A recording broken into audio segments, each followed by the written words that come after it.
तो मेरे प्यारे दोस्तों, स्वागत है आज की एक नई वीडियो में। दोस्तों, आज की वीडियो बहुत ही ज़्यादा खास होने वाली है। आज की इस वीडियो में हम विद्यार्थी जीवन में अनुशासन पर आपको निबंध बताने वाले हैं, एकदम इजी लैंग्वेज में। ऐसा निबंध बताएंगे कि मात्र इसे आप 5 से 10 मिनट में बोर्ड एग्जाम में लिख पाएंगे और पूरे 9 नंबर आपके क्लियर हो जाने वाले हैं। तो आज की ये वीडियो बहुत ही ज़्यादा खास होने वाली है और टाइम ना वेस्ट करते हुए चलिए आपको बताते हैं कि विद्यार्थी जीवन में अनुशासन पर निबंध कैसे लिखना है। ऑलरेडी हमने कई टॉपिक्स पर निबंध बना दिया है, जिनका लिंक हमने डिस्क्रिप्शन में दिया है। साथ ही हमारे चैनल पर एक प्लेलिस्ट बनी है निबंध माला नाम की, आप जा करके ऑल टॉपिक्स पर निबंध कॉपी पर नोट कर सकते हो। और पहली बात, ऐसा निबंध बताया गया है कि आपको नोट करने की जरूरत ही नहीं पड़ेगी, डायरेक्ट आपके दिमाग में छप जाने वाला है। तो चलिए आज की इस वीडियो को शुरू करते हैं।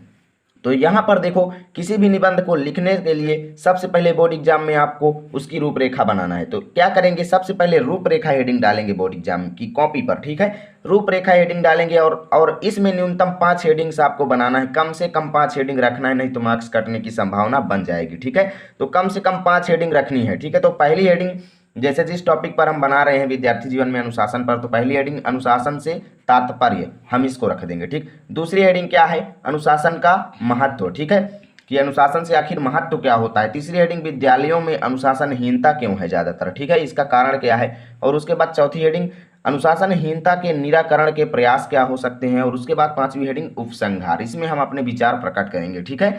उपसंहार में हमेशा अपने विचार प्रकट किया जाता है, ठीक है। तो देखो, सभी हेडिंग्स के बारे में हम जितना जितना बता रहे हैं, बस इतना ही बोर्ड एग्जाम में लिखना, क्योंकि टाइम का विशेष ध्यान दिया जाता है बोर्ड एग्जाम में, ठीक है। तो यहाँ पर देखो, पहली हेडिंग है अनुशासन से तात्पर्य। अनुशासन से आखिर अर्थ क्या है इसका, अनुशासन से तात्पर्य क्या है। तो देखिए, अनुशासन का तात्पर्य शासन, अनुशासन का तात्पर्य क्या है, शासन अथवा नियंत्रण करना। नियंत्रण करना मतलब कंट्रोल करना होता है, ठीक है। देखो, अनुशासन के नियंत्रण से जीवन सुखी और शांत होता है। अनुशासन के नियंत्रण से क्या होता है, जीवन सुखी और शांत होता है। अनुशासन रहित समाज अत्यंत ही विनाशकारी होता है। अगर समाज में अनुशासन नहीं है, अगर समाज जो है अनुशासन रहित है, तो वहाँ पर विनाश का बहुत ज़्यादा संभावना होती है, विनाश की बहुत ज़्यादा, यानी कि बहुत ज़्यादा समाज जो है विनाशकारी होता है अनुशासन रहित अगर है तो।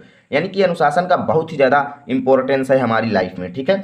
अनुशासन से व्यक्ति में शक्ति और आत्मविश्वास की भावना का उदय होता है। किसी भी व्यक्ति में अनुशासन से ही क्या होता है, आत्मविश्वास और उसके अंदर शक्ति की भावना का उदय होता है। तो पहली हेडिंग आपको अनुशासन से तात्पर्य डालना है और उसमें इतना लिखना है, इसका स्क्रीनशॉट आप ले लीजिए, ठीक है। उसके बाद हम चलेंगे नेक्स्ट हेडिंग पर। नेक्स्ट हेडिंग है हमारी, अनुशासन का महत्व क्या है, कि अनुशासन से हमें क्या लाभ मिलता है। इसका देखो, यदि समाज के सभी प्राणी पूर्णतः नियंत्रित और अनुशासित हो जाएं, अगर हमारे समाज में जितने भी जीवधारी रहते हैं, अगर वो सभी अनुशासित और नियंत्रित हो जाएं, तो सभी जगहों पर सुख और शांति का साम्राज्य व्याप्त हो जाएगा। सभी जगहों पर सुख और शांति रहेगी, किसी को किसी भी चीज़ की कमी नहीं रहेगी अगर सभी व्यक्ति अनुशासित हो जाए, ठीक है। धरती पर स्वर्ग उतर जाएगा अगर पूरा जो है सभी प्राणी जो है अगर अनुशासित हो जाएं। अनुशासन सभी सुखों की जड़ है। अनुशासन क्या है, सभी सुखों की जड़ है। अनुशासन कठोरता का एक ऐसा पाषाण खंड है। अनुशासन क्या है, कठोरता का एक ऐसा पाषाण खंड है, एक ऐसा पत्थर का टुकड़ा है कठोरता का, जिसके नीचे आनंद का मधुर जल स्रोत छिपा हुआ है, ठीक है। तो चलिए देखते हैं अगली हेडिंग। अगली हेडिंग हमें डालना है दोस्तों, विद्यालयों में अनुशासनहीनता। कि विद्यालयों में अनुशासनहीनता क्यों है भाई, इसका भी कुछ समाधान निकाला जाए। देखिए, विद्यालयों में अनुशासनहीनता क्यों है ज़्यादातर। देखिए, विद्यालयों में अनुशासनहीनता के कारण छात्र अपने कर्तव्यों को भूल गए हैं। जो भी स्टूडेंट्स हैं, अनुशासनहीनता के कारण क्या कर गए हैं, अपने कर्तव्य भूल गए हैं। जो इनका कर्तव्य है उसे भूल गए हैं और दूसरे कर्तव्यों पर ध्यान देने लगे हैं, जिससे अनेक विवाद होते रहते हैं, ठीक है। अनेक वाद विवाद होते रहते हैं स्कूलों कॉलेजेस में भी, ठीक है। विद्यालयों में हमारे विश्व निर्माता छात्रों में अत्यंत अभाव फैला हुआ है। क्या है, अत्यंत अभाव फैला हुआ है अनुशासनहीनता के कारण, जिससे शिक्षा व्यवस्था बहुत अधिक प्रभावित हुई है, ठीक है। इतना आपको इस हेडिंग में लिखना है। इतना ज़्यादा आप इन टॉपिक्स पर लिख सकते हो कि जिसकी आपको उम्मीद नहीं होगी, लेकिन हमें केवल समय का ध्यान देते हुए, विशेषकर समय का ध्यान देते हुए केवल उतनी ही चीज़ें लिखनी है जितने में हमारे पूरे मार्क्स मिल जाएं, ठीक है। अगली हेडिंग देखो, अनुशासनहीनता के निराकरण के उपाय, ठीक है। इसके निराकरण के उपाय क्या हो सकते हैं। देखो, छात्रों में व्याप्त अनुशासनहीनता को दूर करने के लिए अध्यापकों और छात्रों के सभी अभाव दूर करने होंगे। यानी कि अध्यापकों के कारण भी छात्रों में अनुशासनहीनता फैलती है। अगर जो वहाँ का अध्यापक है वो भी अनुशासित नहीं है, तो छात्रों में पक्का अनुशासनहीनता फैलेगी, ठीक है। तो कुछ कारण होता है अध्यापकों का भी, ठीक है। तो अध्यापकों और छात्रों को क्या करना होगा, उनके सभी अभावों को दूर करना होगा।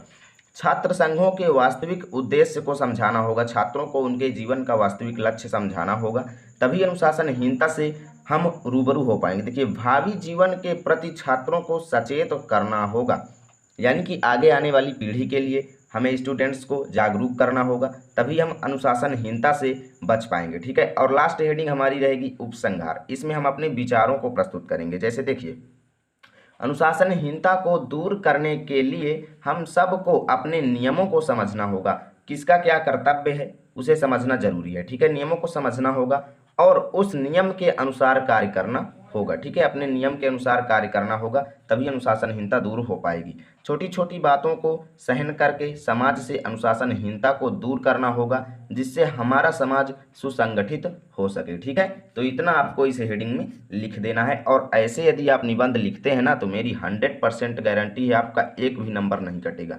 अगर एक भी नंबर कटे ना, तो दोबारा आके वीडियो को डिसलाइक करके चले जाइएगा। और यदि ये वीडियो अच्छा लगा है तो लाइक कीजिए, चैनल पर पहली बार आए हो तो सब्सक्राइब कीजिए, ताकि रोजाना की ऐसी वीडियो आप तक सबसे पहले पहुंचेगी। मिलेंगे आपके साथ नेक्स्ट वीडियो में, तब तक के लिए जय हिंद, जय भारत।